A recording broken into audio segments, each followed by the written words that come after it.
श्री परमात्मने नमः। ओम श्री गुरुभ्यो नमः। ओम मातृशक्तये नमः। ओम असतो मा सद्गमय तमसो मा ज्योतिर्गमय मृत्योर्मामृतंगमय। ओम शांति शांति शांति। उपनिषद कक्षा 378 बृहदारण्यक उपनिषद की 100 कक्षा 103 दूसरे अध्याय के पहले ब्राह्मण में बहुत सारी चीजें हमने नई नई देखी। कल भी हमने एक मंत्र का विशेष अर्थ देखा था, 19वें मंत्र का। उसमें ये कहा था कि जैसे कोई कुमार, जैसे ये दृष्टांत है कि कुमार महाराज या महाब्राह्मण आनंद के अति मात्रा में रहते हैं, वैसे ही आनंदस्य गत्वा अवतिष्ठते, सही तक अर्थ किया। जैसे आनंद की अत्यंत बढ़ी हुई उसमें स्थिति में रहते हैं महाब्राह्मण, जो कोई एक पूरा संतुष्ट और ज्ञानी ब्राह्मण है। कुमार है कोई, महाराज है, जैसे कि कोई महाराज है, वो आनंद की, उस समय के राजाओं की, जैसे जनक जी महाराज हैं, जैसे श्री कृष्ण जी हैं, आजकल के भी आनंद में रहते हैं। जैसे महाराज जो है आनंद की अतिग्निम आनंद से, आनंद की दुख नाशिनी अवस्था को प्राप्त होकर के रहते हैं। यहाँ पर शयित शब्द का अर्थ विशेष है। दृष्टांत में जो आचार्य जी श्लोक नंबर बताओ, श्लोक संख्या बताएंगे, श्लोक संख्या कौन सी है दूसरे अध्याय के? 446 पृष्ठ पर 19 नंबर श्लोक संख्या है। ठीक है। यदा सुसुप्तो भवति यदा न कश्चन वेद, जब सो जाता है वो किसी के विषय में कुछ भी नहीं जानता। न कश्चन वेद, न कश्चन विषय वेद, किसी के विषय में कुछ नहीं जानता। कश्चन का अर्थ न किंचन वेद, ये भी अर्थ हो जाएगा। न कश्चन विषय, किसी के विषय में कुछ भी नहीं जानता। न कस्यचन विषय न किंचन वेद।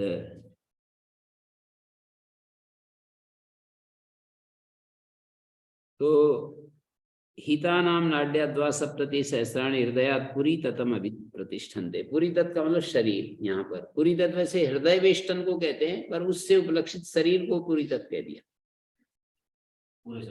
पूरे शरीर को पुरी तत् कह दिया। तो जैसे हिता नाम की नाड़ियां 72,000 नाड़ियां हृदय से सारे शरीर में फैल जाती हैं। ताभी प्रत्यवस्त्रिप्य पुरी तति शेते, उन नाड़ियों से, ताभी नाड़ी भी, हृदयात् पुरी ततम अभिप्रतिष्ठन्ते, वहां पर शरीरम कृष्णम व्याप्नुवत्यो अश्वत्थ पर्ण राजा एव बहिर्मुख्या प्रवृत्ता, वहां पर सोता है। अभी ताभी प्रत्यवसृप्य पुरी तति सेते, ताभी उन नाड़ियों से, ताभी नाड़ी भी प्रत्यवसर्पणम अनु प्रत्यवसृप्य पुरी तति शरीरे शेते। शेते मानी तिष्ठति, वो जागृत विषयिणी बुद्धि के व्यावर्तन लौटने के साथ वो नाड़ियों के द्वारा व्यावृत होकर पुरी तत् मानी शरीर में स्थित होता है। जैसे तपे हुए लोह पिंड में अग्नि के समान वो सामान्य रूप से शरीर में व्याप्त होकर स्थित होता है। बुद्धि के संकोच के साथ उसका संकोच हो जाता है, केवल सामान्य सत्ता मात्र से अपनी शुद्ध स्वरूप में स्थिति हो जाती है। तो यहाँ पर ये दिखाया कि ताभी प्रत्यवस्त्रिप्य, ताभी उन नाड़ियों के द्वारा प्रत्यवसर्पण करके, मतलब विशेष विज्ञान के अभाव में सुसुप्त, ऐसा सामान्य ज्ञान तो वहां भी रहता है, जो कि निद्रा के बाद हमें पता चलता है कि मैं कुछ नहीं जाना, मैंने सुख पूर्वक मैं सोया, ये सामान्य ज्ञान का परिणाम है, विशेष ज्ञान नहीं होता सुसुप्ति में, ऐसा कह रहे हैं ना भाष्यकार। ये 447 पेज पर भाष्य करते हुए कहते हैं, एवं तावद विशेष विज्ञाना भावे सुसुप्तो भवति इत्युक्तम, केन पुनः क्रमेण सुसुप्तो भवति। सुसुप्ति का क्रम क्या है? विशेष विज्ञान के अभाव में सुसुप्त कहा जाता है। हिता नाम, हिता इत्येवं नाम्न्या नाड्या शिरा, हिता नाम की जो नाड़ियां हैं, अन्न के रस की विपरिणाम भूत देह की जो शिराएं हैं, शिरा देहस्य अन्न रस विपरिणाम भूता, वे नाड़ियां शिराएं देह के अन्न रस के जो परिणाम स्वरूप हैं, विपरिणाम भूता देह की जो शिराएं हैं 72,000। हृदय नाम मांस पिंडा, तस्मात् मांस पिंडा कुंडरी का आकारात पुरी ततम हृदय परिवेष्टनम आचक्षते। हृदय एक मांस पिंड है, उस से उपलक्षित शरीर को, मानी उस कुंडरी का आकार मांस पिंड से, कमल के आकार वाले मांस पिंड से पूरी तत् हृदय परिवेष्टन को पूरी तत् कहा, और उससे उपलक्षित शरीर को पुरी सत् शब्देन अभिप्रेतम पुरी ततम अभिप्रतिष्ठन्ते शरीरम कृष्णम व्याप्नुवत्य, वे नाड़ियां संपूर्ण शरीर को व्याप्त करते हुए बहिर्मुख होकर प्रवृत्त हैं। जैसे पीपल के पत्ते के ऊपर नाड़ियां उभरी रहती हैं, जैसे पीपल के पत्ते में नसें बाहर की ओर फैली रहती हैं। तत्र बुद्धिर अंतःकरण से हृदय स्थानम, बुद्धि जो अंतःकरण है उसका हृदय स्थान है। तत्रस्थ बुद्धि तंत्राणी चैतराणी बाह्यानि करणानि, और वहां पर बुद्धि में स्थित बुद्धि के अधीन तत्रस्थ बुद्धि तंत्राणी, उस बुद्धि के अधीन दूसरी बाह्य इंद्रियां होती हैं। तेन बुद्धि कर्मवशात श्रोत्रादि ताभिर नाड़ी भी, बुद्धि जो है कर्म के लेकर के, कर्म के कारण श्रोत्रादीनी ताभिर नाड़ी भी, श्रोत्रादि जो इंद्रियां होती हैं उनको मत्स्य जाल के समान, ताभी नाड़ी मत्स्य जालवत, मत्स्य जाल के समान, मत्स्य जाल मछली पकड़ने का जो जाल होता है उसकी तरह कह रहे हैं, मत्स्य जाल के समान उन नाड़ियों के द्वारा ताभिर नाड़ी भी कर्ण शस्कुल्यादि स्थानेभ्य प्रसारयति, कर्ण शस्कुल्यादि स्थानों से उसको फैलाता है। माने तेन, तेन इस कारण से, तेन कारण में हित मित्र दिया, तेन इस कारण से बुद्धि जो है, क्योंकि बुद्धि के अधीन सारी इंद्रियां हैं, इस कारण से बुद्धि के अधीन इतराणी बाह्यानि करणानि, बाह्य इंद्रियां 10 होती हैं, 5 ज्ञानेन्द्रियां 5 कर्मेंद्रियां, वे बाह्य इंद्रियां बुद्धि के अधीन रहती हैं। इस कारण बुद्धि कर्मवशा श्रोत्रादीनी, श्रोत्रादि जो इंद्रियां हैं कर्मवशात, कर्मवश श्रोत्रादि इंद्रियों को मत्स्य जाल की तरह उन नाड़ियों के द्वारा, ताभी नाड़ी भी मत्स्य जालवत कर्ण शस्कुल्यादि स्थानेभ्य, बुद्धि जो है वो कर्ण रंध्रादि स्थानों से बाहर फैलाती है। बुद्धि हमारी उन जागृत अवस्था में उन नाड़ियों के द्वारा बाहर ज्ञान को फैलाती है।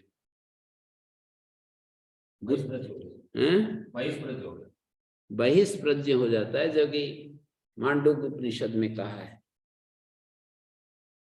बुद्धि कर्मवशा श्रोत्रादिनी, श्रोत्रादि को ताभी नाड़ी भी मत्स्य जालवत कर्ण शस्कुल्यादि स्थानेभ्य प्रसारयति, प्रसारे सदि तिष्ठति जागृत काले, और इस प्रकार फैलाती है और जागृत काल में उसकी अध्यक्षता करती है, उस सारे इंद्रिय तंत्र की, इंद्रियों के ज्ञान आदि की अध्यक्ष होकर के वो रहती है।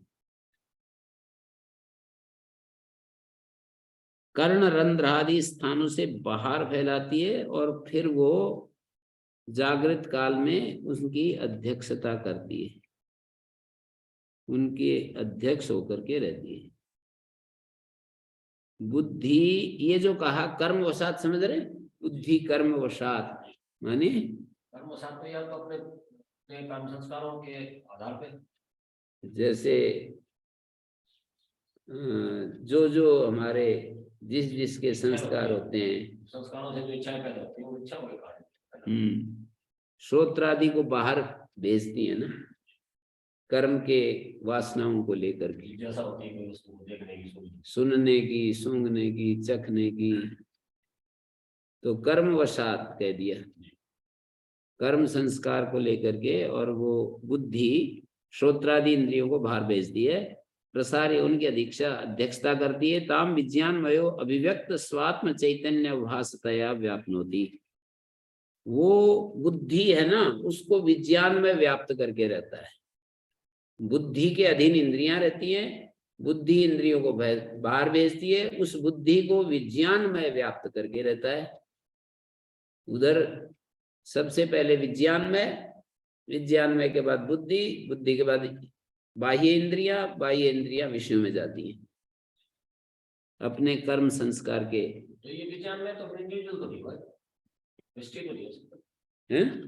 जब इसको विज्ञान में कह रहे हैं, विज्ञान में रहती है बुद्धि, तो फिर ये विज्ञान में तो निश्चित तो नहीं हो सकता। नहीं, विज्ञान में तो व्यष्टि पुरुष ही तो है।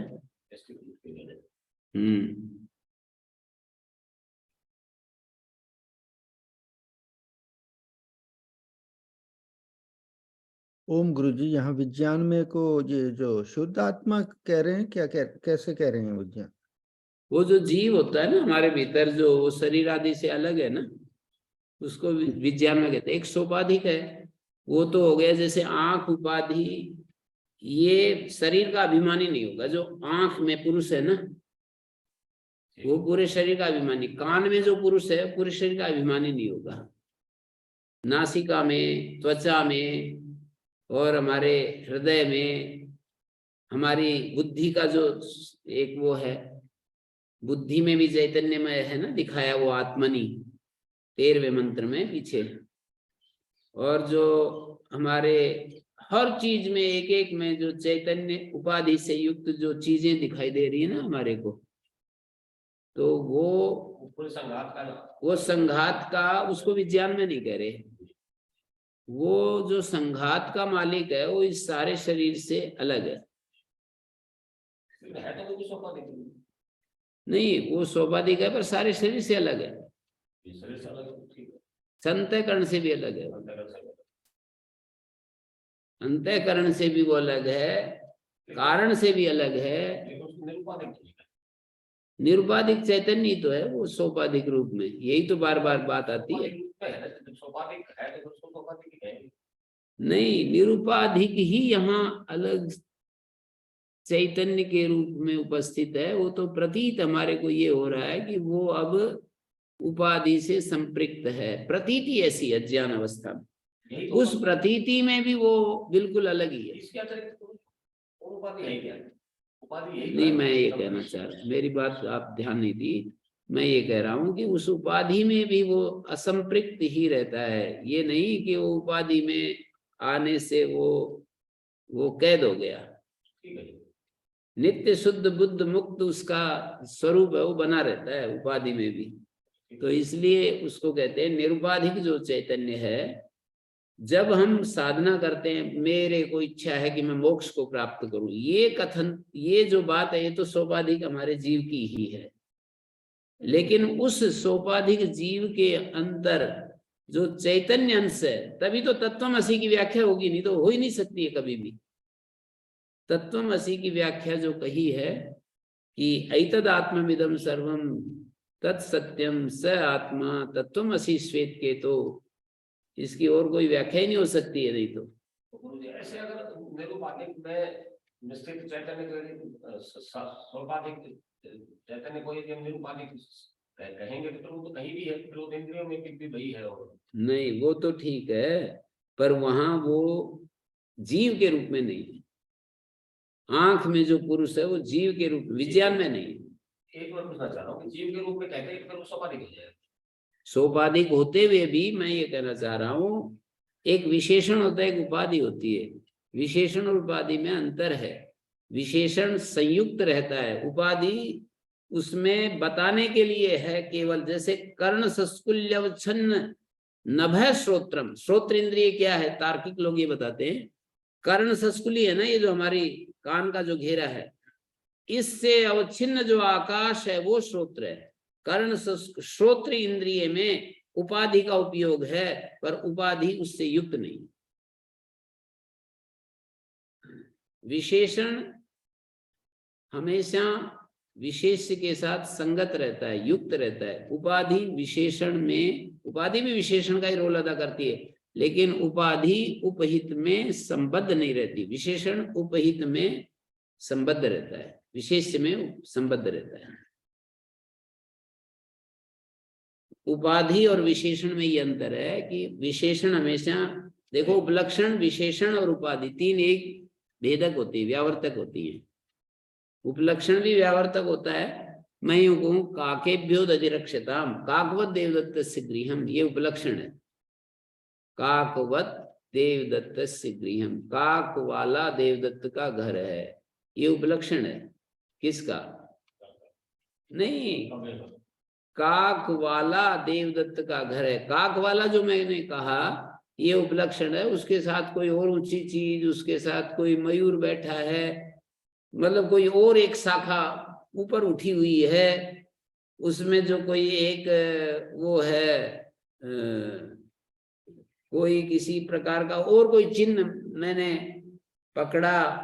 जब किसी ने बताया, गांव में जाते थे तो उस समय की अवस्था में, अब से हम 50 साल पहले देखते थे बाल्यकाल में, बोले वो उसका घर कहाँ है, बोले वो कौवा बैठा, ऐसे कह देते थे। वो मयूर बैठा, तो मयूर बैठा का मतलब मयूर ही नहीं बता रहा है, मयूर के साथ उसकी कोई और चिन्ह भी वो देख रहा है, और मयूर तो उड़ जाएगा तो पता कैसे चलेगा। तो वो अपना एक स्थायी चिन्ह पकड़ लेता है उसी समय। काकवत देवदत्त से गृहम में काक तो बताया उसने, पर उसी समय तुरंत सुनने वाला कोई एक और चिन्ह ले लेता है और उसके ध्यान में रखता हुआ आगे बढ़ता जाता है। ऐसे ही काकेभ्यो दधिरक्षताम, अरे भाई इन कौवों से दही को बचाना, तो उस समय सुनने वाला बिल्ली से भी बचाता है, कुत्ते से भी बचाता है, सभी से बचाता है। तो उपलक्षण भी व्यावर्तक हो गया ना, दूसरों से व्यावर्तक हो गया। काकवत देवदत्त गृहम व्यावर्तक हो गया ना, दूसरा कोई घर में ना पूछे। और विशेषण भी नीलम उत्पलम, वो भी व्यावर्तक है, श्वेत आदि से अलग कर दिया ना, पर नील गुण के अंदर संबद्ध रहता है। विशेषण तो संबद्ध रहता है। हाँ, उपाधि उपलक्षण में भी संबद्धता है, लेकिन विशेषण की तरह संबद्ध नहीं है। व्यावर्तक तो वो भी है, उपाधि भी व्यावर्तक है, पर उपहित में संबद्ध नहीं रहती। लक्षण में जो संबद्धता है वो नित्य नहीं है। और विशेषण में नित्य है। हाँ, उपलक्षण में जो संबद्धता है, जैसे काकवत देवदत्त, कौवा उड़ भी जाए है? तो वो एक उपलक्षण की जो संबद्धता है वो नित्य नहीं। बताने तक है। हाँ, तो है वो। हाँ, विशेषण की संबद्धता नीलम उत्पलम तो रहती है उसमें। उपाधि में उपहित के साथ व्यावर्तक भी है और उपहित को बताती भी है, पर छूट जाती है, ये है उसमें करिश्मा। जैसे ये कहा कर्ण सस्कुल्य अवच्छिन्नम नभः श्रोत्रम, श्रोत्र इंद्रिय को बता रहा है कर्ण सस्कुल्य अवच्छिन्न, पर श्रोत्र को समझाने के लिए कर्ण सस्कुल्य अवच्छिन्न बता दिया। कर्ण सस्कुली में जो आकाश है उसको श्रोत्र कहते हैं, तो बाहर के आकाश को श्रोत्र नहीं कहते। कर्ण सस्कुली में जो आकाश है ये व्यावर्तक तो है, लेकिन कर्ण संस्कुली को छोड़ दिया जाता है श्रोत्रेंद्रिय में, कर्ण संस्कुली को बिल्कुल छोड़ दिया, आकाश मात्र। आकाश मात्र बचता है। तो इस तरह से उपाधि विज्ञान में पुरुष की उपाधि है ये बुद्धि। बस उसको बताने के लिए बता दिया कि बुद्धि में जो चैतन्य, और बुद्धि छूट गई। तो उपहित जो होता है वो उपाधि से, इस तरह से उपाधि और उपहित को देखना होता है। मेरे ख्याल में सुनने वाले इस तत्व को उन्होंने पकड़ा होगा।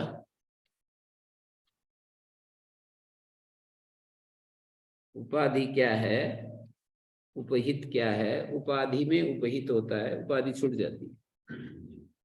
उपहित के साथ नित्य संबद्ध नहीं रहती है उपाधि। नहीं तो मैं सोचता हूं कि तत्वमसि की ओर व्याख्या कैसे होगी?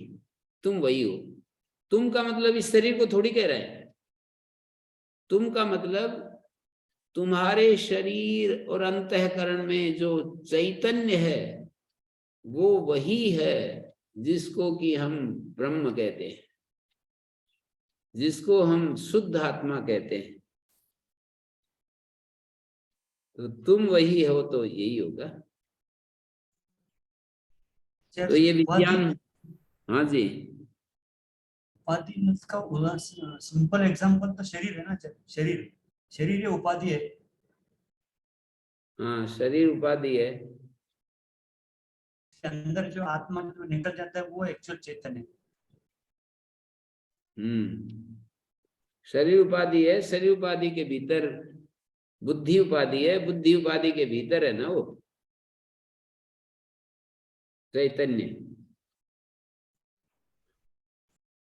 तो गुरुजी यहाँ विज्ञान में को मतलब शुद्ध आत्मा कह रहे हैं कि शुद्ध आत्मा जो बुद्धि उपाधि युक्त है विज्ञान में। विज्ञान में बुद्धि उपाधि में है पर वो शुद्ध आत्मा ही है।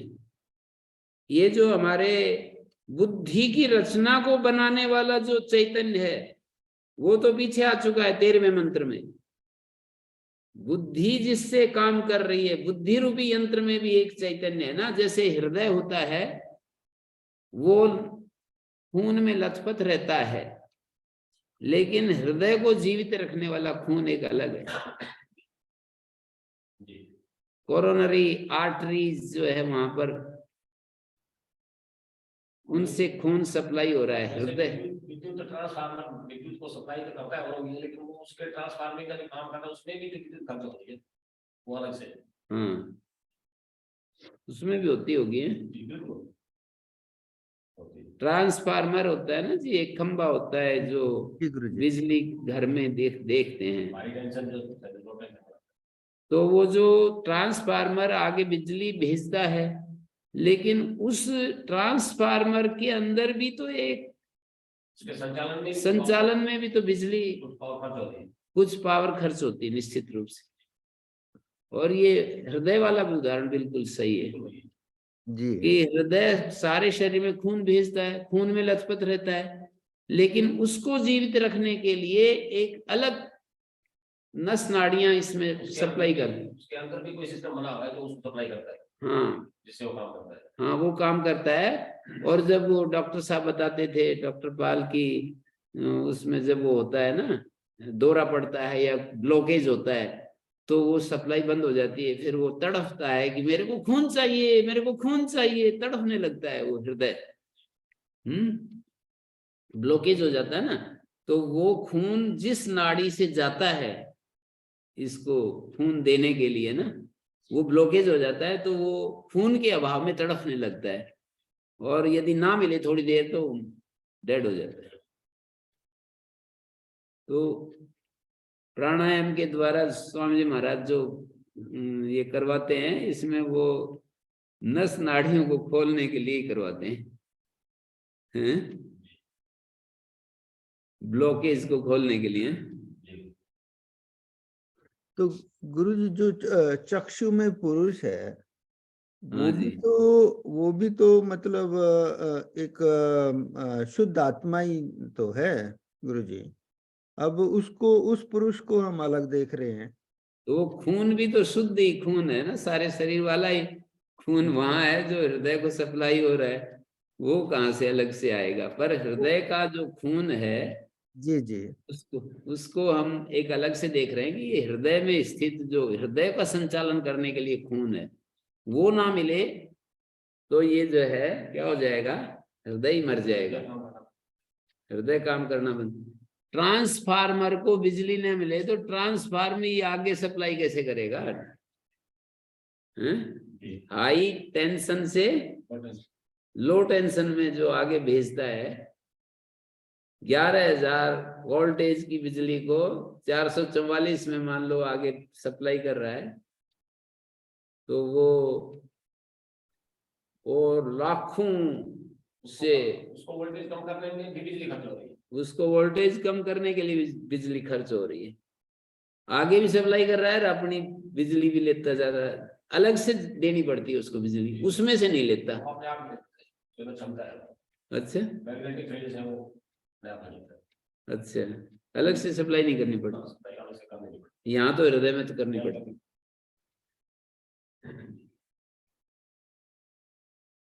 तो ये जो हमारी आंख में पुरुष है ना, और कर्णेंद्रिय में पुरुष, और त्वचा में पुरुष, और हृदय में पुरुष, हृदय को हृदय के रूप में रखने वाला, उसमें भी चैतन्य चाहिए।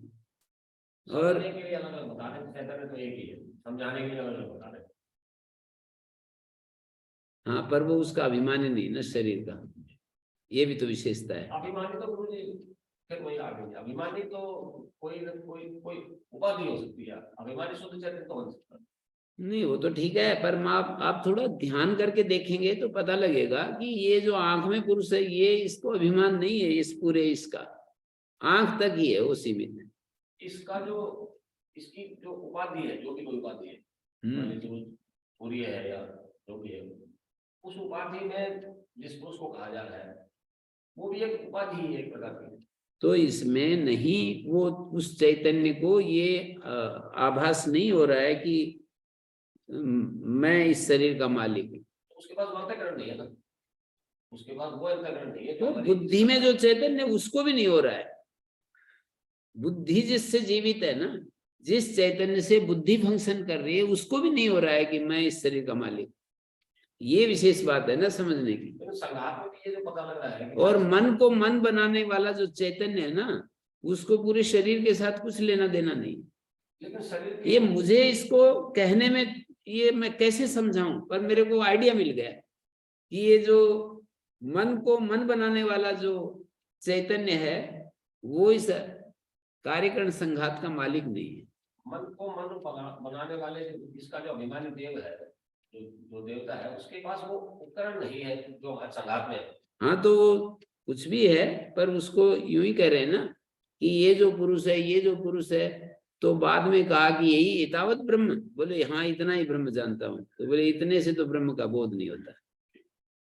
ठीक है ठीक है, इससे तो आगे चलना पड़ेगा। हाँ तो ये इतने मात्र से नहीं हुआ ना, तभी तो उन्होंने इस शरीर से अलग एक चैतन्य है जो जागृत अवस्था में ही काम कर रहा है, स्वप्न अवस्था में काम कर रहा है, वो बुद्धि के साथ, बुद्धि के संकोच के साथ वो भी संकुचित प्रतीत होता है। वो जो विज्ञान में पुरुष है, वो निद्रा में इन सब इंद्रियों के साथ कार्य व्यवहार में नहीं है। इंद्रियां तो अपना अपना काम कर रही हैं, वहां भी सुसुप्त अवस्था में भी इंद्रियों में जो पुरुष था ना, वो गायब नहीं हुआ है। प्राण में जो पुरुष है वो गायब थोड़ी हो गया। ये समझने की विशेष बात है इस पूरे प्रकरण में कि जो हमारा प्राण चलता रहता है, प्राण में एक पुरुष बताया, वो प्राण पुरुष गायब थोड़ी होता है नींद में, स्वप्न में भी नहीं गायब होता। तो प्राण में जो पुरुष है, वो प्राण में जो पुरुष है वो तो हमेशा है। इसीलिए तो इन्होंने कहा कि वो उसको प्राण के जो संबोधन नाम थे वो कितने बोले, फिर भी उसको जाग नहीं आ रही।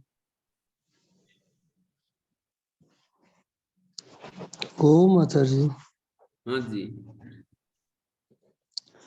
तो अद्वैत को तो आपने समझाया, बैठाया और अद्वैत में तैयार कर दिया हम सब कि बिल्कुल सर्वम खलु इदम ब्रह्म। अब ये नरा नरा कहीं हिस्सा कर दिया इसका, कितना आंख में कितना कहीं कितना कहीं।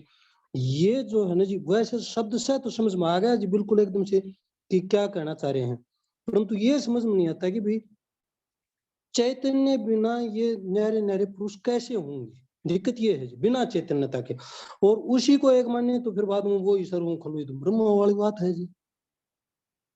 ये दिक्कत नहीं, है ये जी। तो ये इन्होंने ब्रह्म का उपदेश देना जो प्रारंभ किया है कि ये मैं जो पुरुष, इसमें जो पुरुष और उसकी उपासना मैं करता हूँ, उससे भी बहुत बड़े बड़े फल बताए ना, बहुत बड़े बड़े फल बताए ना। फिर पूछे कि ये सब इतना ही है, ब्रह्म को जानते हो? बोले हाँ इतना ही। बोले इतने से तो पूरा ब्रह्म तो ज्ञान नहीं हुआ, क्योंकि फल तो वो, ये तो ठीक है, सूर्य की उपासना करें, फल तो मिल जाएगा। हाँ मिल जाएगा। सूर्य की उपासना से, चंद्रमा की उपासना से, हमारे प्राण की उपासना से, मन की उपासना से सब फल मिलेगा।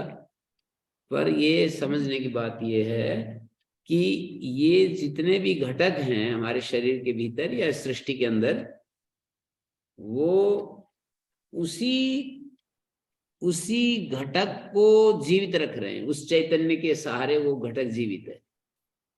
पृथ्वी में भी पुरुष मैं कह सकता हूँ, तो पृथ्वी जीवित है। वो घटक जो है सूर्य को थोड़ी संचालित कर रहा है।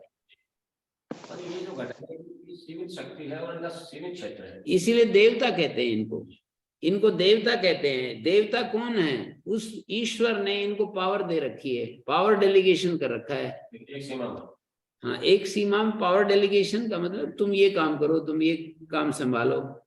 तो जो वित्त मंत्री है वो कोई दूसरा रक्षा मंत्री का काम थोड़ी देखेगा। मंत्री जो है वो सेना को आदेश नहीं कर सकता। हाँ, वित्त मंत्री अपना देखेगा, दूसरा टैक्स आदि निर्धारित करेगा।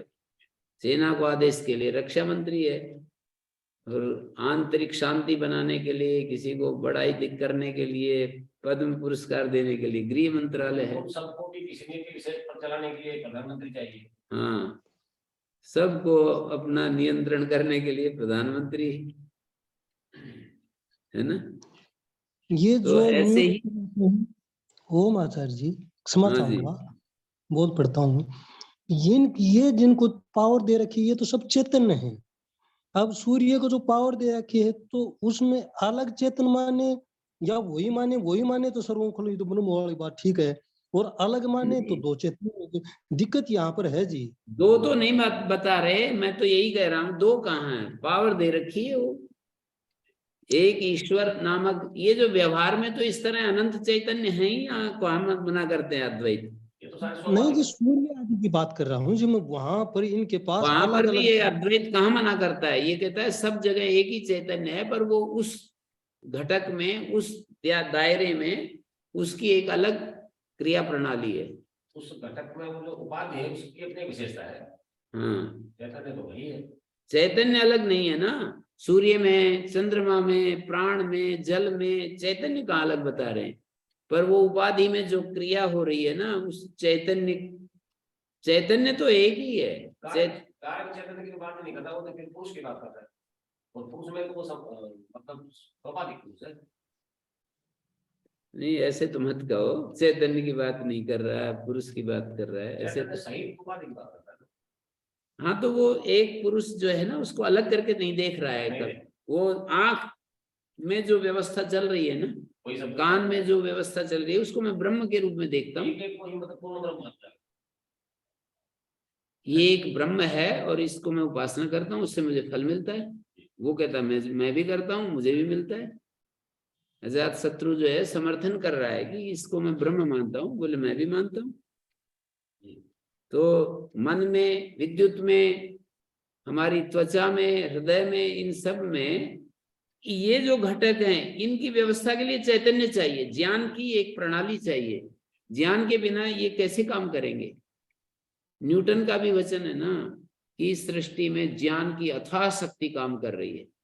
तो ये बता रहे हैं कि अब ये सब दिखाने के बाद भी एक विज्ञानमय पुरुष इन सब से अलग है, जो कर्ता भोक्ता है, जो कर्मफल जिसको प्राप्त होता है, जिसको भोग करता है, जो एक जन्म से दूसरे जन्म में निरंतर चलता चला जा रहा है, तो ये आंख में जो पुरुष है ये थोड़ी मतलब आंख कितना ही मतलब वो रूप को गलत भाव से देखती रहे, उसको थोड़ी पिटेगी, विज्ञान में पिटेगा।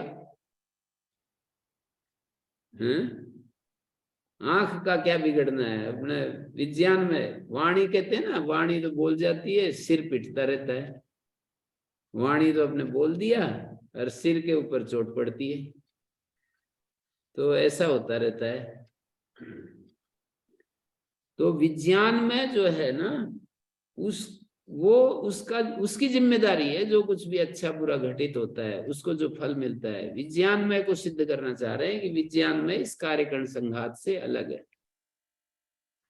कार्यकरण संघात के एक एक घटक में चैतन्य दिखाते हुए, उसको ब्रह्म रूप में प्रदर्शित करते हुए एक विज्ञानमय को अलग सिद्ध करना है। ये है इस अजातशत्रु ब्राह्मण की कथा। तो ओम गुरुजी, तो हाँ यहाँ जी। मतलब बुद्धि का, मन का, पुरुष वो दिखाई रखा है, तो उससे आगे कौन से विज्ञान में तो फिर शुद्ध आत्मा ही रह गया, बिना उपाधि का। जो उपाधि युक्त है वो तो बुद्धि तक भी आ गया, बुद्धि से आगे फिर आगे नहीं, जाएंगे। मैं जो बात कह रहा हूं अभी तक मेरा मैसेज जा नहीं रहा है। बुद्धि में जो बुद्धि को जीवित रखने वाला एक चैतन्य है ना, वो और इस शरीर का जो चैतन्य, मतलब जिसको हम विज्ञान में कह रहे हैं ना, वो यद्यपि बुद्धि अंतःकरण में अवच्छिन्न हो रहा है अनादिकाल से, लेकिन वो है तो वो एक ही सब जगह। आंख में उपाधि में भी वही एक चैतन्य है। यदि आप व्यापक रूप से देखेंगे तो, व्यापक रूप से नहीं देखेंगे, व्यावहारिक रूप से देखेंगे तो फिर अलग अलग दिख ही रहे। मतलब ये जो शास्त्री जी को आपत्ति हो रही है ना, ये वेदांत की इस दृष्टि से परिचित नहीं हो पा रहे हैं कि व्यावहारिक दृष्टि अलग देख रहा है, प्रातिभाषिक अलग और पारमार्थिक। मेरे को रेवली वाले आचार्य जी ने कहा था कि भाई वेदांत को समझना है, इसको अद्वैत वेदांत को समझना है, तो इन तीन दृष्टियों को सबसे पहले समझो, पारमार्थिक, व्यावहारिक, प्रातिभाषिक। ये तीन सत्ताएं समझनी पड़ेंगी। पारमार्थिक सत्ता की दृष्टि से एकत्व है, व्यावहारिक दृष्टा में अनेकत्व है, प्रातिभाषिक का मतलब जब तक स्वप्न उसका उदाहरण है, जब तक हम अज्ञान में होते हैं तब तक वो चीजें प्रतीत होती हैं, अज्ञान के बाद उसका कोई अस्तित्व ही नहीं है। इसको ऐसे भी समझ सकते हैं गुरु जी, जैसे ये कह रहे हैं कि आपत्ति उठा रहे हैं कि भाई एक ही है तो फिर अलग अलग मानने की क्या आवश्यकता है। तो जैसे भारत सरकार बोले, कोई भी व्यक्ति कार्य करेगा, कोई जज कोई निर्णय करेगा, कोई मंत्री आदेश देगा, प्रधानमंत्री आदेश देगा, ये कहता है भारत सरकार की दी हुई शक्तियों से मैं ये कार्य करता हूँ। अब भारत सरकार तो कहीं पर है नहीं, ऐसे तो कहीं नजर नहीं आ रही। भारत सरकार तो है, कोई नहीं कह सकता कि मैं अपनी मर्जी से काम कर रहा हूँ। वो भारत सरकार की जो स्थिति है वही इस विचार की स्थिति है, उनका संयोजन करना है और करते हुए कहीं अलग से कुछ नहीं। तो इसको आप ऐसे देखेंगे ना कि हमारे शरीर के एक एक घटक को जो शक्तिप्रद है वो भी ब्रह्म ही है। व्यावहारिक दृष्टि में तो अनंत ब्रह्म है ही, पारमार्थिक दृष्टि से उनका एकत्व है, व्यावहारिक दृष्टि से देखेंगे तो अनेकत्व है, अनंतत्व है, और प्रातिभाषिक तो उस दृष्टि से देखते हैं कुछ है ही नहीं। ये सारा जो प्रपंच है ना, ये केवल प्रतिभास मात्र है। ज्ञान होने के बाद इसका कोई अस्तित्व नहीं है। व्यवहारिक भी खत्म हो जाता है यदि वास्तव में ज्ञान हो जाए तो। ये तो खूब अच्छे से समझ मुझे, खूब अच्छे से है जो ये कह रहे हैं ना कि ये सारा प्रपंच खत्म हो जाता है। ये तो आपने बहुत लंबे समय से इतना बैठा दिया कि ये बिल्कुल सत्य है। बस थोड़ा बहुत यही विचलित हो जाते हैं कि भी सूर्य में भी चेतनता माने क्या। बस दिक्कत ये है, ये बताता भी है सूर्य में वो चेतनता तो है। मेरे सिद्धानंद ने दो विभाग कर दिए ना, जड़ और चेतन देवता, इसलिए वो इतना संस्कार में मतलब दृढ़ हो गया है कि उसको चैतन्य को स्वीकार करने में दिक्कत हो रही है। चैतन्य का मतलब ये है कि वहां पर भी चैतन्य, कैसे कह सकते हैं कि सूर्य में चैतन्य नहीं है? व्यवस्था क्यों चल रही है? वो व्यवस्था कैसे चल रही है? सूर्य इतने दिन से अपने एक निश्चित व्यवस्था में जो काम कर रहा है, वो कैसे कर रहा है बिना ही चैतन्य के? उसमें आँख तो चैतन्य देख रही है, स्वीकार बिना ही चैतन्य के उसको ज्ञान हो रहा है। ये तो हमें स्वीकार है जी, परंतु अलग मानते हैं नहीं, ये दिक्कत है ना जी, अलग मान रहे हैं। पुरुष वाला अलग तो हम एकदम से समझ, मगर सूर्य में अलग कैसे माने हम चेतनता? हम उस एक शक्ति को तो स्वीकार कर दिया जी, ठीक है उसमें। नहीं, अलग अलग तो इतने ही अर्थ में है कि सूर्य में एक पुरुष तत्व जो काम कर रहा है ना, उसी को उन्होंने ब्रह्म कह दिया। सूर्य में जो एक चैतन्य है पुरुष, उसको पुरुष कहा, उसी को ब्रह्म कह दिया। उसकी मैं उपासना करता हूँ, उन्होंने कहा कि मैं भी करता हूँ, उससे जो फल होता है वो भी मुझे पता है। ये सारी कथा सुनने के बाद बोले, इतना जानते हो? बोले हाँ, इतना जानता हूँ। इतने से तो ब्रह्म विदित नहीं होता है। वास्तव में ये सारे ये रूप देख लिए और विज्ञानमय को समझ नहीं रहा है, तो अधूरा ही होगा ना।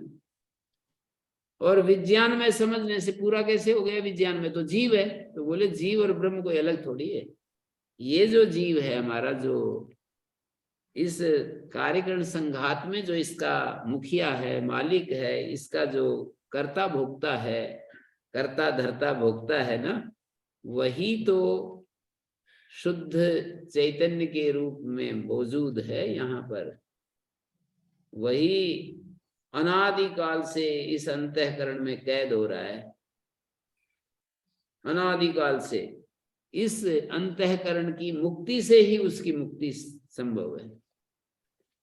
तो है तो शुद्ध चैतन्य, वो अंतःकरण में आने से अशुद्ध हो गया है ऐसा नहीं है। उसकी उपस्थिति यहाँ अंतःकरण में पूरी है, पर अंतःकरण को अंतःकरण बनाने वाला जो चैतन्य है वो एक अलग है। अंतःकरण को अंतःकरण के रूप में, पर इस शरीर का कार्यकरण संघात से अलग जो चैतन्य है वो है विज्ञान में। ये मेरे स्पष्ट है ख्याल जी। में कई लोगों को तो हो गया होगा इसका, इतनी बात इसमें, इतनी अधिक बात हुई है कि मुझे ऐसा लगता है कि पता चल गया होगा, बार बार सुनते सुनते सुनते सुनते। गुरु जी, हाँ जी।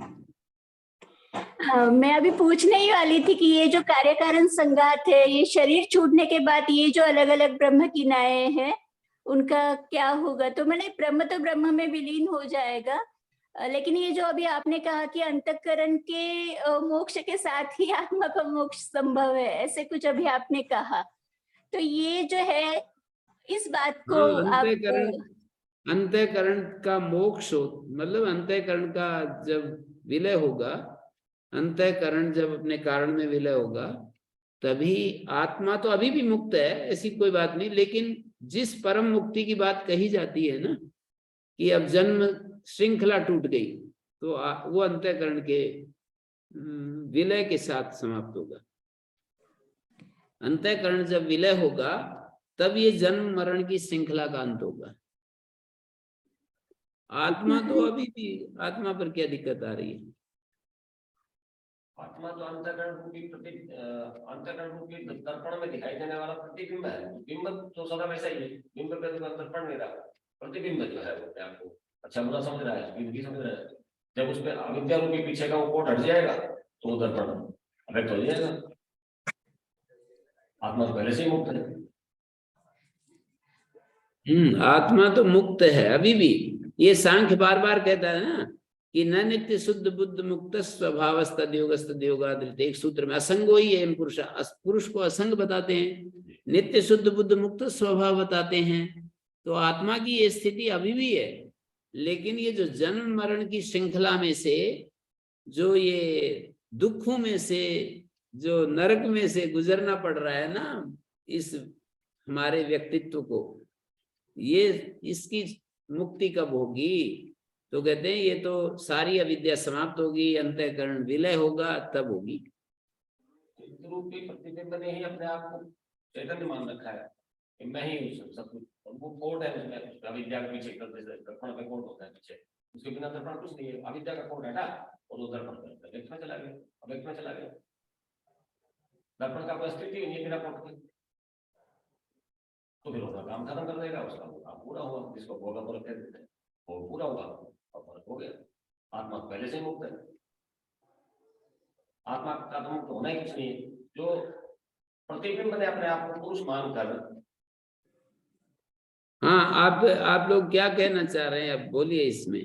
नहीं, ये तो उत्तर मिल गया गुरुजी। मैंने कहीं आज कुछ चीजें सुनी, तो ये जो है कल आप योग दर्शन में भी बता रहे थे। मेरा प्रश्न ये है कि आपने ही कहीं पर कहा था कि आत्मा भी भले मोक्ष में चला जाए, जब वो मोक्ष की स्थिति खत्म होने के बाद जब फिर से वह जीवन ग्रहण करेगा तो उसी बिंदु से जीवन ग्रहण करेगा जिस बिंदु पर उसे मोक्ष प्राप्त हुआ था।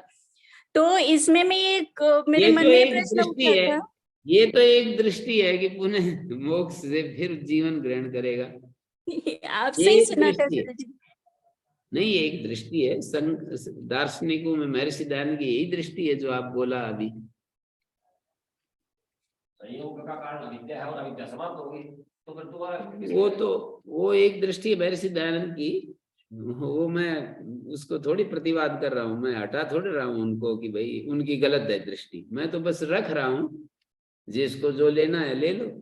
महर्षि दयानंद की एक दृष्टि है, तो वो दृष्टि भी एक दार्शनिकों में, वो भी एक दार्शनिकों के बीच में खड़े हैं, तो हम उनको दार्शनिक नहीं है ऐसा कहकर कैसे निरस्त कर सकते हैं। जैसे आचार्य शंकर एक दार्शनिक हैं, जैसे रामानुज एक दार्शनिक हैं, जैसे मध्वाचार्य एक दार्शनिक है, स्वामी दयानंद भी एक दार्शनिक है। तो उनकी दृष्टि में ऐसा है। तो ये दृष्टियां हैं, आपको कौन सी पसंद है, आपको लॉजिकल लगती है, आपकी बुद्धि किसको स्वीकार करना चाहती है कि भाई मेरे को तो इनकी बुद्धि, इनकी दृष्टि सबसे सही लगती है, बस उसको मान करके अपनी साधना करते रहो।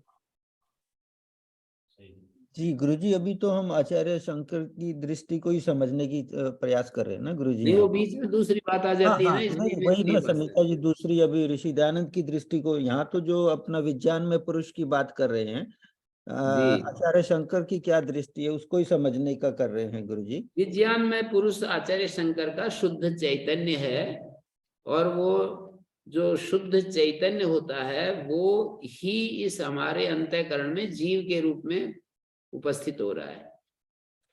लेकिन जब अज्ञान है तो वो सारी क्रियाएं, दुख, दर्द, पीड़ा, कष्ट, बाधा सब उसको झेलनी पड़ेगी।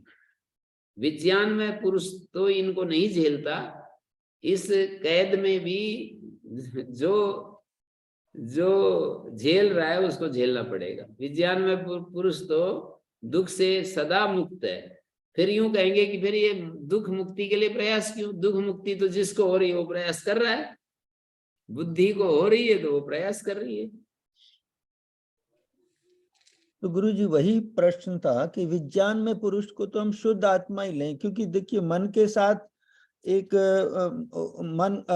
एक उपाधि के साथ पुरुष है, बुद्धि के साथ भी एक उपाधि के साथ पुरुष है, आंख का भी पुरुष है।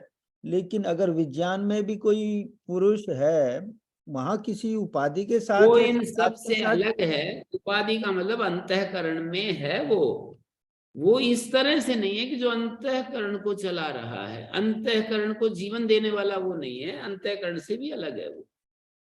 एक तो अंतःकरण को जीवन देने वाला चैतन्य चाहिए, अंतःकरण की संरचना को जीवित रखने वाला। मैंने बहुत अच्छा ये उदाहरण दिया है कि एक खून वो चाहिए जो कि हृदय को जीवित रख रहा है, और एक हृदय को जीवित रखने से अलग एक खून है जो सारे शरीर को जीवित रख रहा है। तो सारे शरीर को जीवित रखने वाले खून में से ही इसको रख रहा है, ये बात तो ठीक है। सारे शरीर को जो खून जीवित रख रहा है वही खून ये हृदय के लिए भी थोड़ा अंश उसमें भी चाहिए। उसके कोई अलग हृदय थोड़ी है कि हृदय को खून सप्लाई करने के लिए कोई और हृदय हो जो सप्लाई करे, वो अपने खून में से जिसको सारे शरीर को करता है। नहीं, वो एक नस नाड़ियां जैसे दूसरी जगह सप्लाई हो रही है ना, हृदय तो एक बार पूरा का पूरा इसमें फेंक देता है, फेफड़े में, फेफड़े से वापस हृदय में आ जाता है, फिर उस हृदय में से, उस खून में से जो वापस आता है ना, उसमें से सारे शरीर में वो खून जाता है, तो हृदय में भी थोड़ा सा खून जाता है। जितना हृदय को अपने चलने के लिए चाहिए। हाँ, हृदय को चाहिए तो उसकी उसी खून में से थोड़ा वहां चला जाता है, फिर उसमें से वापस, उस हृदय में से भी वापस फिर आता है ना, घूम घाम करके, जैसा बाकी शरीर में जाता है वैसा वहां से भी आता है। हाँ, वहां से वापस आकर के फिर फेफड़े में आता है, फेफड़े से वापस हृदय में आता है। सर्कुलेशन सेम होगी। हाँ, सब जगह। तो मैं ये कह रहा था कि जैसे अंतःकरण या हमारी जो ये है ना बुद्धि, मन, इनको जिस चैतन्य ने मन को मन बनाया, जिस चैतन्य से बुद्धि बुद्धि बनी हुई है, जिस चैतन्य से आंख आंख बनी हुई है, जिस चैतन्य के कारण कान कान बने हुए हैं, त्वचा त्वचा बनी हुई है, उन सब से अलग विज्ञान में है, जो कि हमारे अंतःकरण में अनादिकाल से, अंतःकरण में वो अनादिकाल से उपस्थित है। तो ये अंतःकरण में जो उपस्थित चैतन्य है विज्ञान में, ये अलग है, और अंतःकरण को जीवित रखने वाला जो चैतन्य है वो विज्ञान में नहीं। तो विज्ञान मय में जो मय करते हैं ये साथ में प्राचुर्य अर्थ में, प्राचुर्य मैट प्रत्यय विज्ञानमय में, प्राचुर्य अर्थ में, विज्ञान बहुल, विज्ञान प्राचुर्य। गुरुजी, हाँ जी, हृदय में को जो काम कर रहा है वो भी खून है, हृदय में जो आ रहा है वो बाहर पंप कर रहा है वो भी खून है। ठीक है, वो तो हृदय की संरचना को बनाए रखने के काम आता है, पर है तो दोनों खून। इसी प्रकार विज्ञान में और चित्त का जो यानी कि चेतन है, वो तो एक ही चीज होनी चाहिए। हाँ, एक ही चीज है। ऐसे पारमार्थिक दृष्टि से देखोगे तो एक ही चीज है। मैंने पहले ही कह दिया, पारमार्थिक, व्यवहारिक, प्रातिभाषिक, तीन सत्ताओं को बराबर देखोगे तो आप शास्त्र को सामने रखना कभी भी, आप तो हमेशा अपनी कल्पना से आ जाते हो कि ऐसा होना चाहिए, वैसा होना चाहिए। शास्त्र क्या कहता है ये अपने आप करो जी, मैं तो अपना कह दूंगा बस। अपना फैसला अपने आप करते रहो, कौन सा ये प्रातिभाषिक है, कौन सा व्यवहारिक है। मैं ये कह रहा हूँ शास्त्र का निर्णय भी तो करना चाह रहे हैं ना, कि शास्त्र क्या कहना चाह रहा है। विज्ञानमय को शास्त्र ये बताता है कि आंख में जो चैतन्य है उससे अलग है, कान में जो चैतन्य है उससे अलग है। कान में चैतन्य का मतलब उसी चैतन्य का अंश आंख को आंख बना रहा है। अंश तो उसके टुकड़े होते नहीं है,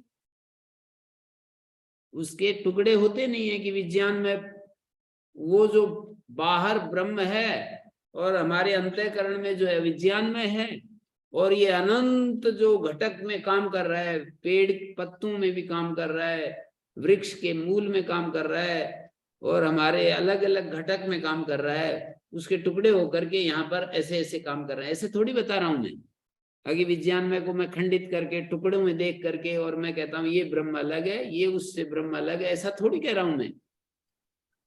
कभी नहीं कह रहा हूं ऐसा कि ब्रह्म टुकड़ों में बंट करके और अनंत ब्रह्मों में विभाजित हो गया, ऐसा नहीं कह रहा हूं। यदि मन में ऐसा आ गया हो तो हटा लो, कोई बात नहीं। मेरे वचनों का ठीक मैसेज ना पहुंचा हो तो अभी हटा लो, अभी क्या देर होगी। तो ऐसा मैं नहीं कह रहा हूं कि विज्ञान, ये जो चैतन्य है, ब्रह्म चैतन्य जिसको कहते हैं, वो टुकड़ों में बटा हुआ अनंत रूपों में अलग अलग, इनमें अलग अलग जो ये है ना, अलग अलग शक्तियों के रूप में विभाजित हो गया है, टुकड़े होकर के, खंड होकर के, वो सूर्य में खंड होकर के चंद्रमा में, ऐसा नहीं। वो एक ही तत्व सूर्य में, वही चंद्रमा में, लेकिन सूर्य उपाधि में जो है ना वो भी विज्ञान में नहीं है, चंद्र उपाधि में जो है वो भी विज्ञान में नहीं है। विज्ञान में वो है जो हम ये कहता है कि मुझे मुक्त होना है, इस अवस्था में जो विचार करता है ना कि मैंने बहुत दुख झेल लिया, मैं दुखी नहीं रहना चाहता, ये है विज्ञान में, जो क्लिष्ट और अक्लिष्ट वृत्तियों में से गुजर रहा है। गुरुजी तो बुद्धि ही हुई। बुद्धि अकेली काम कर लेगी? बुद्धि तो एक जड़ बुद्धि यंत्र में है। चैतन्य तो आ ही रहा है गुरुजी, वो तो बुद्धि तो एक जड़ यंत्र है, बुद्धि क्या करेगी? बुद्धि में चैतन्य तो है ही ना गुरुजी। बुद्धि में कहाँ चैतन्य है? बुद्धि तो जड़ यंत्र है। विज्ञान में जो है ना वो है चेतन तत्व।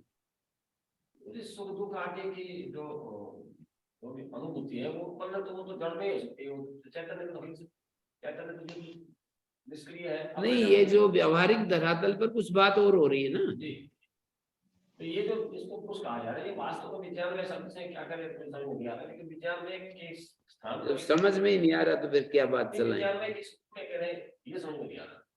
विज्ञान में जो कर्ता भोक्ता बना हुआ है, जो इस शरीर का मालिक है, एक कर्ता भोक्ता तो शुद्ध चैतन्य तो हो नहीं सकता। नहीं, प्रतीति क्या हो रही है? विज्ञान में को प्रतीति हो रही है। इसको प्रातिभाषिक पुरुष कहिए ना। नहीं, प्रातिभाषिक नहीं कह सकते। प्रातिभाषिक तो इसको प्रातिभाषिक नहीं कहते विज्ञान में को। ओम गुरुजी को प्रातिभाषिक उसको कहते हैं जो कि ज्ञान होने के बाद आप हो जाए समाप्त हो जाए। हो जाता है। विज्ञान में कभी खत्म नहीं होता है, कभी भी। विज्ञान में मैंने तो कितनी बार पूछा है गुरुजी से कि ये विज्ञान में समाप्त हो जाएगा? नहीं, कभी नहीं, ये तो सदा बना रहेगा। गुरुजी उपाधि के टूटने से विज्ञान में थोड़ी खत्म हो जाएगा। उपाधि जाएगी, विज्ञान में थोड़ी जाएगा। बुद्धि अपने कारण में लीन होगी, विज्ञान में कहाँ चला जाएगा? फिर शुद्ध चैतन्य में और विज्ञान में अंतर क्या हुआ? मैंने कब अंतर बताया? शुद्ध चैतन्य और विज्ञान में कब अंतर बताया? तत्वमसि की व्याख्या ही नहीं हो सकती यदि विज्ञान में अलग है और तत्व वो जो ब्रह्म तत्व है वो अलग है, तो तत्वमसि को हम समझ ही नहीं सकते। तत्वमसि के द्वारा जो संदेश दिया है उसको कैसे समझेंगे यदि विज्ञान में तो अशुद्ध है और ब्रह्म जो है शुद्ध है? तो तत्वमसि तो बिल्कुल खंडित हो गया। तत्वमसि तो कह रहा है कि तुम जो कि इस बुद्धि में उपस्थित हो वही वो परम ब्रह्म है। बुद्धि में उपलक्षित जो बुद्धि में उपहित जो चैतन्य है वही वो परम ब्रह्म है। तत्वमसि तो ये कह रहा है। ठीक है, समझ में आता है, ये तो साधारण समझ में आता है। जितने आपसे पढ़ना है उससे समझ में आ रहा है कि तत्वमसि ये कहा जा रहा है कि तुम्हारे अंदर जो चैतन्य है और जो शुद्ध चैतन्य है और जो ईश्वर में चैतन्य है वो वही है। हाँ, एक ही है। तो फिर ये जो आप कह रहे हो ना कि विज्ञान में तो अशुद्ध है और वो शुद्ध है, यदि आप उपाधि की अशुद्धि को आरोपित करके कह रहे हो तो अलग बात है। उपाधि की अशुद्धि, बुद्धि की अशुद्धि को आप विज्ञान में पर आरोपित करके अपनी बात कह रहे हो तो एक अलग बात हो जाती है। प्रत्येक शंका और होगी। नहीं नहीं, कभी नहीं। विज्ञान में उपाधि आनंद में कोई भी तो बताते हैं। हाँ जी, क्या कह रहे हैं शास्त्री? विज्ञान में से फिर आगे आनंद में भी को भी तो बताते हैं, यहाँ फिर एक शंका और पैदा हो गई है। तो नहीं नहीं, वो अलग चीज है। वो आनंद में तो वो कोशों के संदर्भ में जो कहा गया है वो एक अलग विज्ञान में। वहां तो आनंद में आनंद, परमात्मा को आनंद कहा है। ऐसे ही हाँ जी। विज्ञान में को विज्ञान यहाँ पर कहा है। विज्ञान में का मतलब विज्ञान में कोश नहीं कह रहे हैं। अच्छा ठीक है जी, हो गया हो गया। विज्ञान में कोश नहीं है, आनंद में कोश है। विज्ञान में कोश है। एक विज्ञान में कोश होता है जैसे अन्नमय कोश, जहाँ अन्न की बहुलता है, प्राणमय कोश प्राण की बहुलता, मनोमय कोश, विज्ञानमय कोश, आनंदमय कोश। वो कोश 5 कोश हैं, उनसे अतिरिक्त विज्ञान है, उससे अतिरिक्त आनंद है। हाँ ठीक है जी। कोश जो है ना उनसे अलग एक विज्ञान है, एक आनंद है। विज्ञानमय का मतलब विज्ञान, चैतन्य। तो इस शरीर के अंदर हमारे अंतःकरण उपाधि में जो मौजूद है उसको विज्ञान कह रहे हैं। इसके साथ साथ कर्ता भोक्ता जो कहा जा रहा है, कर्ता भोक्ता है ही, और कौन करेगा कर्ता भोक्ता? जड़ कर्ता भोक्ता बनेगा। जड़ भी नहीं है और चैतन्य भी नहीं है, उनसे जो संघात बन रहा है। नहीं, संघात तो बन रहा है पर प्रतीति कहाँ होती है? मुझ में दुख हो रहा है ऐसा प्रतीति नहीं होती है। इनमें भी तो संघात है। हाँ, तो वो कौन मना कर रहा है? आत्मेन्द्रिय मनोयुक्तम भोक्तेत्याहुर मनुष्यना। शरीर इंद्रिय मन से युक्त जो आत्मा है वो भोगता है। शरीर इंद्रिय मन, एक सेकंड में तो हाँ जी और एक सेकंड में ना जी। कि जो यहाँ जिसको आप भोक्ता बताया है इस मंत्र में जो आपने भी कहा, आत्मा इंद्रिय से युक्त जो आत्मा है, वो आत्मा इंद्रिय से युक्त वो शुद्ध आत्मा तो नहीं कह सकते। नहीं, वो शुद्ध आत्मा ही है। आत्मा से या उससे आत्मा का मतलब शरीर, उस शब्द से जो पहले वाला आत्मा मानी शरीर। पहले वाला आत्मा शरीर, और दूसरे वाला आत्मा जो इसको भोक्ता बताया जा रहा है वो भी एक मतलब संघाती है। नहीं नहीं नहीं, वो आत्मा है, पर इसमें प्रातिथिक दृष्टि समझनी पड़ती है। शरीर, इंद्रिय, मन और आत्मा का जो संघात है ना, वो भोक्ता है। इनसे अलग करके केवल एक आत्मा को भोक्ता बनाने की बात को निषेध करता है शास्त्र। केवल आत्मा भोक्ता है, उस दृष्टि को स्वीकार नहीं करते हैं ये अद्वैत केवल में। आत्मा के अतिरिक्त जिसको भी हम आत्मा नहीं, वहां तो बिल्कुल मेरे सिद्धांत केवल आत्मा को ही भोक्ता कहते हैं। नहीं, चलिए उन्होंने कहा है, उनकी बात नहीं। नहीं, मैं ये कह रहा हूं कि एक दार्शनिक करते हैं ना ऐसा। यहाँ अद्वैत दृष्टि में केवल आत्मा को भोक्ता नहीं कहते। केवल आत्मा को भोक्ता नहीं कहते, ये बात ठीक है, बिल्कुल ठीक है। केवल हाँ, आत्मा को भोक्ता नहीं वहां कहते। पर दूसरी दृष्टियों में करते हैं ना। केवल आत्मा को भोक्ता नहीं कहते, उस दृष्टि को छोड़ दीजिए। ये जो दृष्टि है वेदांत की, इसमें केवल आत्मा को भोक्ता और कर्ता नहीं कहते, तो फिर ये कौन सी आत्मा है? नहीं, ये तो शरीर मन बुद्धि से संयुक्त आत्मा, और वो वही है जो केवल आत्मा। शरीर इंद्रिय मन, शरीर मन बुद्धि से संयुक्त जो शुद्ध चैतन्य है ना, शरीर मन बुद्धि से युक्त जो शुद्ध चैतन्य, तो कहीं पर भी वो शुद्ध ही है ना। हमारी बुद्धि में जो अनादि काल से जो चैतन्य वो हुआ, मतलब टुकड़े नहीं है ना। टुकड़े तो मैं बार बार मना कर रहा हूँ, टुकड़े नहीं हैं, टुकड़े नहीं हैं, टुकड़े नहीं हो सकते। आकाश के टुकड़े कैसे करोगे? 2 किलो। आकाश के टुकड़े कैसे करोगे? चैतन्य के टुकड़े कैसे करोगे? लेकिन उसकी उपस्थिति हमारी बुद्धि में है, वो एक ही अखंड रूप में। आकाश के टुकड़े नहीं, वही एक चैतन्य हमारी बुद्धि में अनादिकाल से उपस्थित है। वही यहाँ पर चैतन्य विज्ञान के रूप में, विज्ञानमय के रूप में इस शरीर से अलग है वो, और वो इस शरीर का मालिक के रूप में है, कार्यकरण संघात के मालिक बना हुआ है। व्यवहार काल में प्रतीति ऐसी होती है कि मैं बद्ध हूं, मैं मुक्त हूं, मैं दुखी हो रहा हूं, मैं कष्ट में हूं। तो इसमें जो प्रतीति हो रही है ना, उसी को लेकर के उसको देख रहे हैं। आंख का पुरुष कब कैसे कहेगा कि मैं बद्ध हूं? वैसे भी व्यवहार में हमें पता चलता है ना कि आंख में जो चैतन्य है वो आंख को वो दे रहा है, शक्ति दे रहा है। आंख में जो ज्ञान करने की जो शक्ति है वो चैतन्य की है। आंख का जो सीमित कार्य है वहां तक है। हाँ, कान का अपना सीमित कार्य वहां तक। कर्णेंद्रिय में जो पुरुष है, जल में पुरुष है, वायु में जो पुरुष है, ऐसे सब जगह ये पुरुष तत्व को देख रहे हैं और वो ब्रह्म रूप है। ये सब बातें हो गई, लेकिन इतने मात्र से इस शरीर का कोई एक इस संचालक होना चाहिए, जो इस शरीर के कर्म प्रारब्ध क्षीण होने के बाद जो मतलब जो ट्रांसफर हो जाता है। कोई एक है ना जिसको हम जीव कहते हैं, इस शरीर से ट्रांसफर हो जाता है ना, तो वो जीव इस कार्यकरण संघात से अलग ही है। ऐसा नहीं कह सकते कि इन्हीं में तो इन्हीं में है। वो कार्यकरण संघात से अलग सिद्ध करना चाह रहे हैं बिल्कुल एकदम से। तो सारे मंत्रों में बार बार वही बात दिखाई गई है।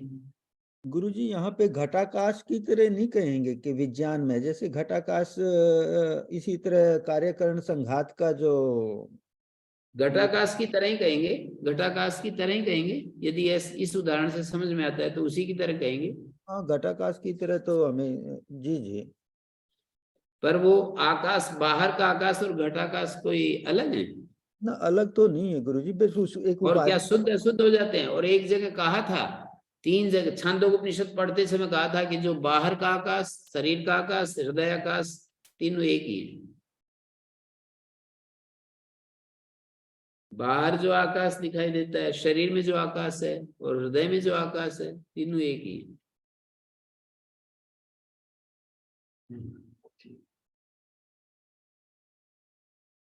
ओम शांति शांति शांति।